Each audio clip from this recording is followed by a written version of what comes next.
What's up guys, hope you're having a good day, and I'm back with another compilation video featuring the new event for Brawl Stars, and I hope to go through this with you based on what I learned, and let's see how this went.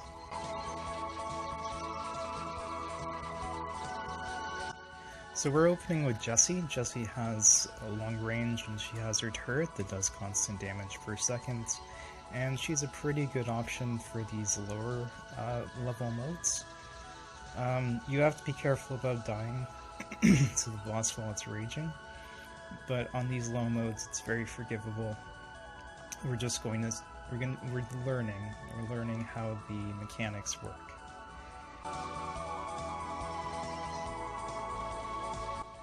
So you're going to want to avoid destroying buildings with your super. Your buildings are essentially your team's overall health, and so long as the buildings are standing, you're still in the game. But the second that the last building falls, the match is all over, so be very careful about where you're firing your special abilities, and this is for Colt, this is for Shelly, this is for any character that can destroy structures. Be very cautious about how much damage you're doing and the direction that you're firing at. So the city's health bar is directly in the middle. It's at 13% right now. Don't let it reach 0. And the boss's health is in the left-hand corner of the screen.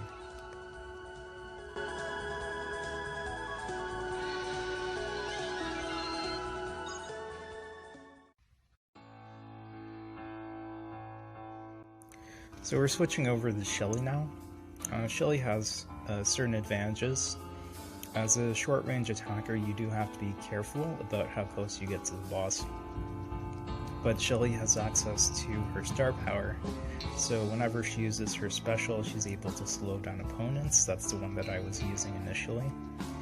And this allows you to run away from the boss more effectively, and also allows your teammates to run away from the boss more effectively. It gives them a kind of delayed ability to escape.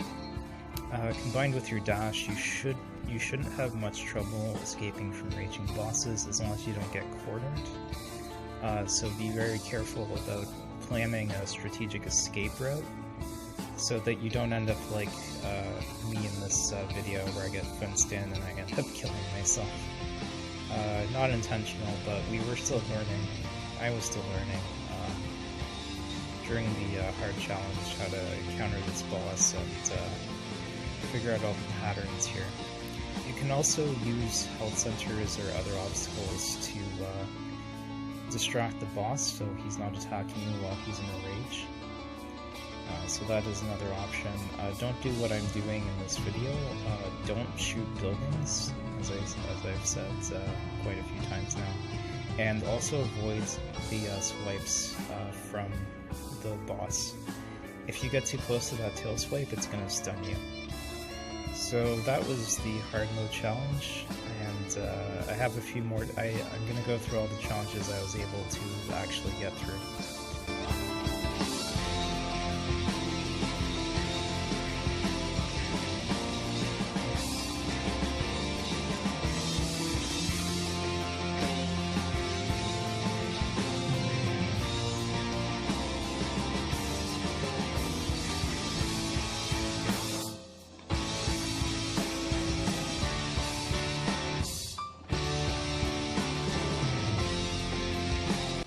Sometimes it's unavoidable to get into a situation where the boss is chasing you, so what you can do is each of you take a bit of damage. As Shelly, you had your special and your dash to escape, and then if you have a platform nearby, you can use that to secure safety, and once the enemy boss calms down, you can go back to just a standard attack, all of you dealing the damage that you need to just keep the boss suppressed. And having Rico and Jessie is a very nice composition here. Neither of them can really destroy buildings, so you don't have to be concerned about accidentally losing the match. And Jessie's turret is very nice. Rico's damage per second is very nice. This is just an easy match. Not really much to say here. as long as your teammates stay safe and healthy, and you're dealing more damage than the bosses to the buildings, you should be good here. And don't worry about teammates getting defeated. As long as one of you is still alive, you should be okay for the match. Especially at these lower difficulties, don't be too concerned about losing teammates. Everyone is still learning the patterns, and it's very difficult to lose these lower challenges. It's so forgiving. And yeah, I think we're done with this one.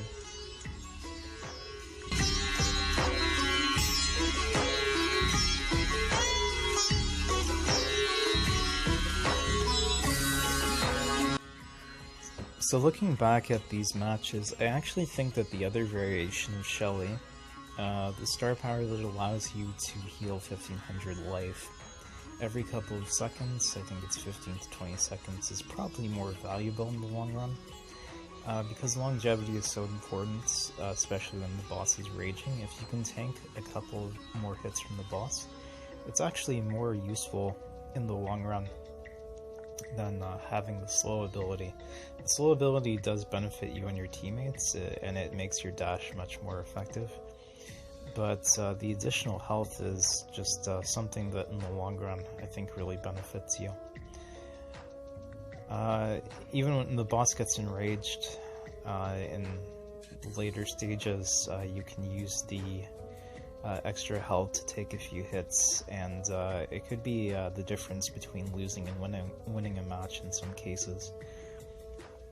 So I just wanted to discuss that variation. I don't think I actually use it in these videos. Again, watch out for the tail swipe, because that will definitely stun you.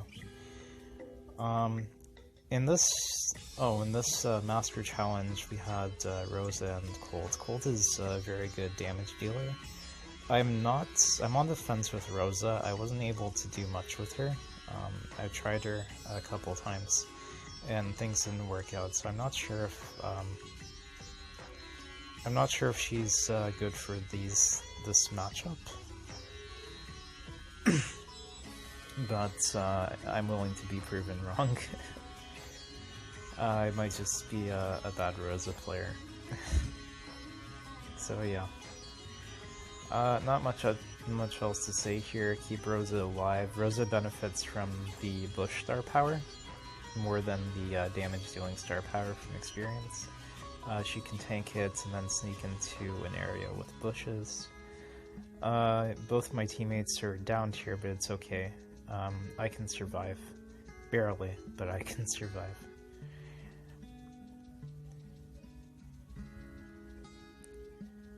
And yeah, Rosa, Colt, and Shelly is just taking down the boss. And at this point, I think we have it. Even with 8% left, we're winning. So I think this is the last time I use Shelly. No, I have another match too.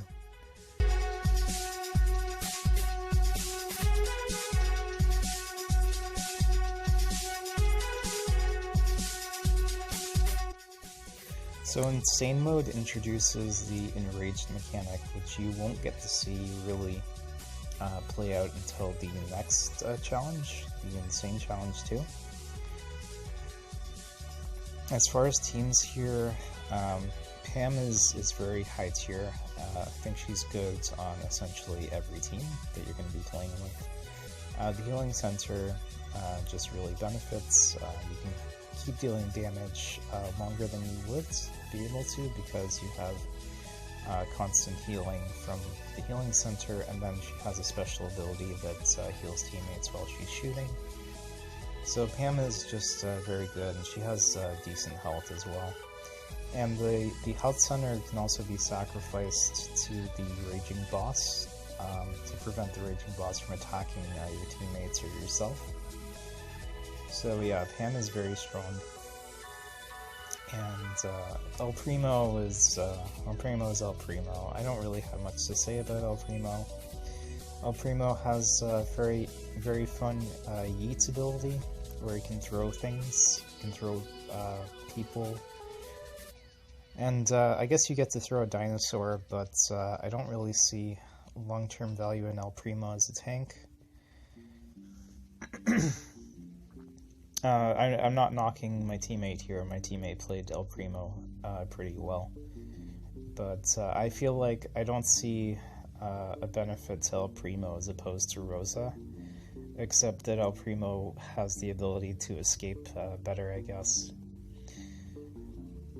But I don't see El Primo being strong in later challenges, and I think I'm vindicated because I don't see a lot of people. I haven't seen anyone play El Primo beyond Insane.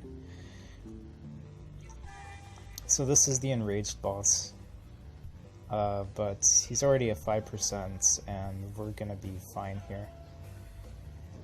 Just dealing all the damage, and it's over.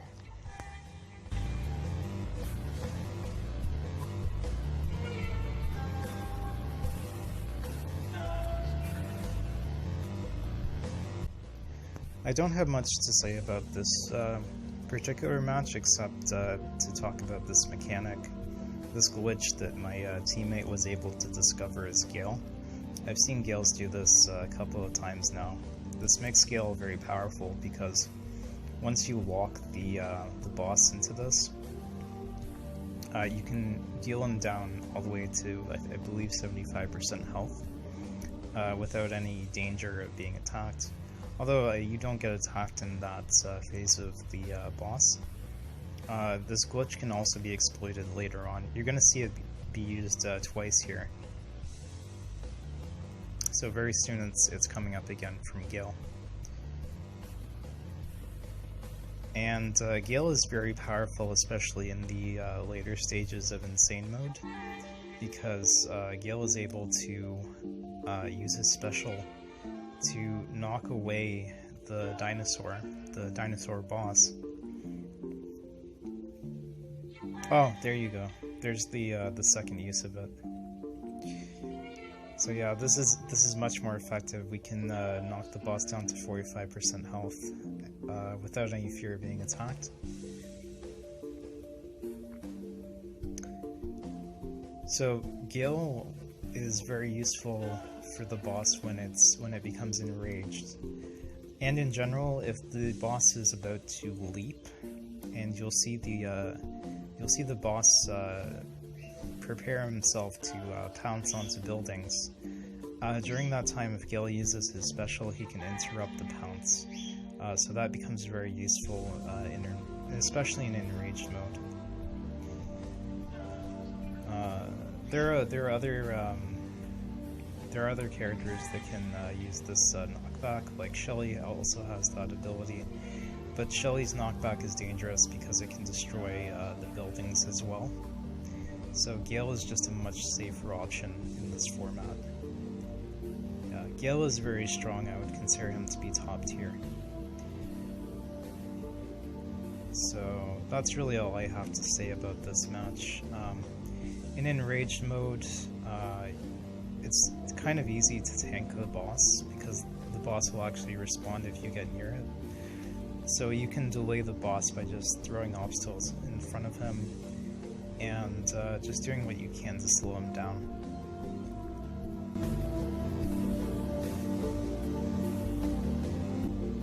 So another option you guys might want to look at for the Insane challenges is going to be 8-Bit. 8-Bit has his special damage center that boosts his damage by 30% and boosts your teammate's damage for anyone in the radius. He's a long-range attacker, he does a lot of damage per second, and he can't destroy obstacles, which is very useful. He also has his gadget that allows him to teleport to his damage center, so all in all, this is a very strong character. And he can also tank some damage and then use his gadget to teleport to his damage center and avoid getting killed. So yeah, 8-Bit definitely has a lot of utility, and I would take a look at 8-Bit as well. Aside from that, there's nothing more really for me to say, so I'm gonna stop talking, and I hope you guys just enjoy the rest of the video. At the end of the video, I'll come back and I'll talk to you guys, so see you then.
Okay guys, I'm at the end of the video.